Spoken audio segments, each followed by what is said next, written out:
자, 전해드린 대로 푸틴 러시아 대통령 오늘부터 평양을 방문하는 가운데 양국의 안보 협력을 한 차원 격상하는 계기가 될 것으로 지금 예상이 됩니다. 네, 관련 내용 김효수 한국군사문제연구원 안보전략실장과 자세히 짚어보도록 하겠습니다. 안녕하십니까? 네, 안녕하세요. 일단 왜 이 시기인지 또 이 시기는 어떤 의미를 가지고 있는지 좀 설명이 필요해 보입니다. 러시아 입장하고 네. 북한의 입장이 서로 절충됐다고 보는데요. 네. 러시아 입장은 이렇습니다. 사실상 지난주에 이제 그 G7 정상회담이 끝났잖아요. 그렇습니다. 그리고 다음 달에는 미국에서 워싱턴이죠. 거기서 나토 정상회담이 있거든요. 네. 그러면은 이제 많은 어떤 그 공동 성명이 나올지는 정해져 있는 거잖아요. 러시아의 우크라이나 침공에 대한 비판 그리고 이제 이 우크라이나를 지원하겠다는 결의 이런 것들이 당연히 들어갈 거잖아요. 네. 그렇기 때문에 아마 이 시기를 선택하지 않았나 보고요. 북한의 입장에서는 아마 그런 것 같습니다. 6월 25일이 이제 다음 주인데 6월 25일이라고 하는 것은 김일성이 러시아의 지원을 받아서 남침한 그 사건이잖아요. 네.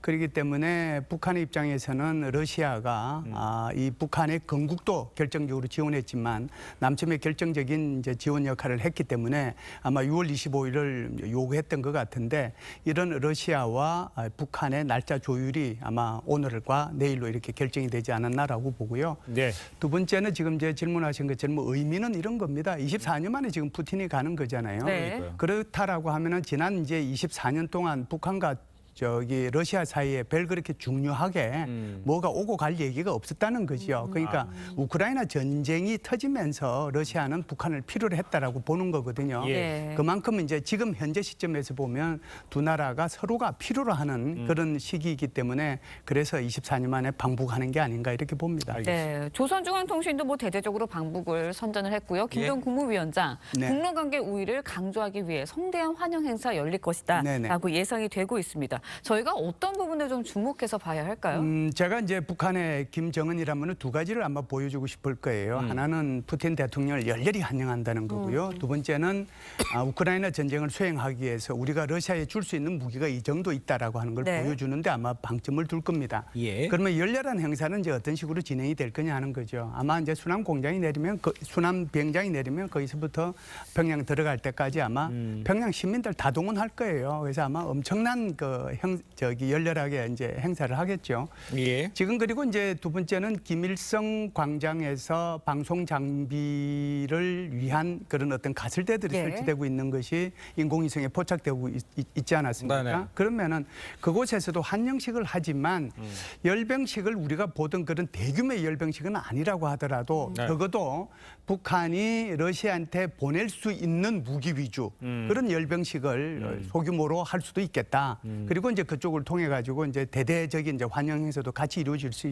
있거든요. 네네. 그래서 아마 여기서는 북한이 러시아에 보낼 수 있는 KN-23, 24, 25 그런 것뿐만 아니라 아마 탱커, 전차 이런 것까지도 포함해 가지고 적절하게 좀 보여주려고 하는 그런 예. 욕심이 있지 않겠는가. 예. 제가 김정은이라면 예. 그런 식으로 아마 푸틴을 맞이할 거다 이렇게 생각을 합니다. 북한에 러시아에 예. 보낼 수 있는 무기를 할 수 있다 이런 얘기도 해주셨습니다만 네. 문제는요. 러시아 측이 북한과 이제 포괄적 동반자 협정에 서명할 가능성이 지금 제기되고 있는 상황이라서 양국 간 군사 협력, 그러니까 이게 어느 수준까지 이루어지느냐 이게 지금 관건인 것 같아요. 이제 그 부분에 대해서는 이제 과거에 어떤 협정들이 있었느냐가 중요하겠죠. 네. 그래서 1961년도에 있었던 것은 조소 동맹 조약이거든요. 네. 자동 개입 조항입니다. 그런데 이것은 이제 1996년도에 이제 한국하고 또 러시아하고 외교 관계도 있고 또 1980년대 말에 러시아가 이제 붕괴되고 그러면서 없어졌단 말이죠. 예. 그리고 이제 2000년대에 들어서서 소위 말해서 푸틴이 북한을 방문하고 나서 그때 이제 우호 협력 조약이 이제 만들어졌어요. 친선 우호 조약. 네네. 그런데 여기에 대해서는 이 자동 개입 조항이 없단 말이죠.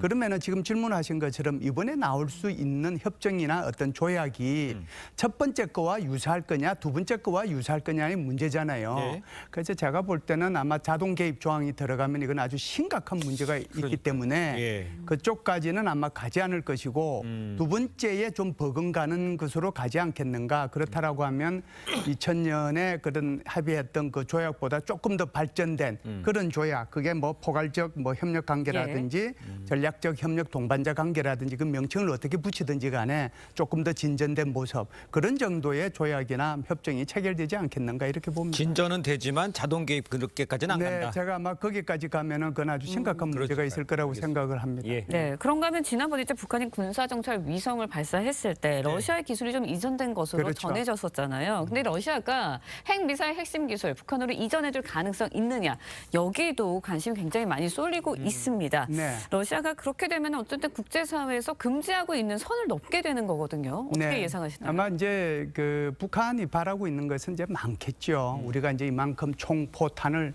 엄청나게 지원을 해줬으니까 예. 사실상 우리가 필요로 하는 뭐 이런 밀이라든지 그렇다면 원유도 중요하지만 그보다 더 중요한 것은 군사과학 기술이다. 뭐 이렇게 네. 얘기를 하고 있잖아요.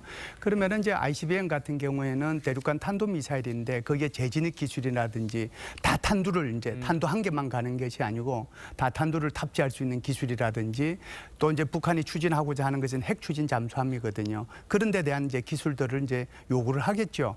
거기에 더해서 첨단 무기 체계. 그게 이제 첨단 무기 체계 같으면은 북한으로 봐서는 가장 시급한 것이 공군은 거의 무력화돼 있거든요. 예. 그래서 아마 그 러시아가 자랑하고 있는 그런 첨단 공군기 그런 정도를 요구할 텐데 지금 질문하신 것처럼 그러면 그런 걸 다 줄 것이냐. 이제 그것은 러시아가 과거에 다른 나라와의 관계에서 어떻게 했느냐를 보면은 아마 우리가 알 수 있을 거라고 생각을 하는데요. 네. 러시아는 그전에 구소련도 마찬가지였지만 아무리 가까운 나라라고 하더라도 첨단 과학 기술은 전수해주지 않았어요. 기술 자체를. 그래서 예. 이런 방법은 있을 수 있겠죠. 자신들이 우주 기지라든지 그렇지 않으면은 뭐 핵추진 잠수함 기지라든지 예. 이런 데에 북한의 기술자를 초청을 해서 거기에 연수는 시켜줄 수 있을지 모르지만 그것을 통째로 이렇게 넘겨주지는 않을 거다. 그런 생각을 합니다. 자, 이번에 네. 만남을 통해서 이제 러시아가 요구하는 게 있고 또 북한이 네네. 요구하는 게 있잖아요. 그렇죠. 이게 서로 주고받으면서 되는 그 북러 관계는 어떤 식으로 변화가 있을 거라고 예상을 할 수가 있을까요? 제일 중요한 건 제가 볼 때는 이런 거예요. 지금 주고받는 그런 거는 제가 볼 때는 첨단 기술은 어차피 못 갈 거고 그러니까요. 이제 이 러시아가 북한으로 받을 것은 총포탄 그리고 이제 단거리 탄도미사일 정도가 되지 않겠습니까? 예. 그런 정도가 될 텐데 결국은 그 핵심이 뭐겠어요? 우크라이나 전쟁과 직접적인 관련이 있다라고 봅니다. 아하. 그래서 우크라이나 전쟁이 북러 관계의 결정적인 변수다 이렇게 생각을 하거든요. 그래서 러시아의 입장에서 북한이 중요한 것은 우크라이나 전쟁이 지속되는 기간 동안만 중요하다. 저는 그렇게 봅니다. 그래서 우크라이나 전쟁이 끝나고 나면 과거 24년 동안 그래 했듯이 네. 러시아로 봐서는 북한이 그렇게 굉장히 중요한 지전략적인 측면에서는 중요한 게 있을지 모르지만 경제적이나 다른 측면에서 북한이 중요할 리는 없거든요. 야. 그래서 우크라이나 전쟁의 지속 여부가 북러 관계를 결정짓는 변수다 이렇게 봅니다. 네, 그런데 최근 이제 러시아가 우리나라를 향해서도 유화적인 메시지를 내기도 했습니다. 그러니까 우크라이나와의 전쟁이 끝나야 한다는 전제가 있기는 하지만 네. 장기적으로는 우리나라와의 관계 회복을 위한 포석도 좀 깔려 있는 거 아닌가 이런 생각도 들거든요. 그렇죠. 이제 우선 한국이 이 러시아와의 관계를 위해서 관리를 잘했다라고 생각을 합니다. 그러니까 네. 전략적인 판단을 하고 거기에 따라서 우리가 행동을 한 거잖아요. 예. 그래서 이제 이 우크라이나를 지원해 주는데 주로 예. 인도주의적인 문제하고 비살상 무기만 지원해 줬거든요. 그래서 이것은 이제 러시아를 우리가 이제 고려를 하고 러시아를 관리해 왔다라고 생각을 합니다. 예. 러시아도 여기에 대해서 충분히 알고 있어요. 그렇기 때문에 지난 5일날 그 푸틴 대통령이 세계 주요 통신사들하고 이렇게 대담을 할 때 그 네. 얘기를 했어요. 한국이 이 우크라이나에 대해서 직접 살상 무기를 지원하지 않는 것에 대해 감사한다라고 생각을 하거든요. 이거 그냥 툭 던진 말인 것 같지만 굉장히 중요한 의미를 갖고 있습니다. 예. 이것은 한국으로 하여금 앞으로도 계속해서 그렇게 지원하지 말라는 의미도 있지만 이 하여간 우크라이나 전쟁이 끝나고 나면 한국과의 관계를 빨리 좀 회복하고 싶다는 그런 강렬한 의지가 있는 거거든요. 예. 이게 푸틴 대통령만 그렇게 얘기한 것이 아니고요. 예. 우리 한국에 나와 있는 러시아 대사도 거의 비슷한 말을 했습니다. 이제 네네. 그런 차원에서 보면 아마 이 우크라이나 전쟁이 종결되는 시점을 보고서 네. 한러 관계는 급속하게 아마 진전이 될 거고요. 그 관계 속에서 지금 물밑 접촉은 이루어지고 있거든요. 그래서 오늘과 내일 사이에 이 푸틴 대통령이 북한을 방문한다는 거 그거 우리한테 다 알려줬어요. 예. 러시아가 과거 같으면 그거 안 알려주거든요. 그렇죠. 그만큼 러시아도 한국을 의식하면서 지금 예. 이게 북한을 방문하고 있다 이렇게 볼 수가 있죠. 알겠습니다. 자, 오늘 말씀 여기까지 듣겠습니다. 고맙습니다. 고맙습니다. 감사합니다.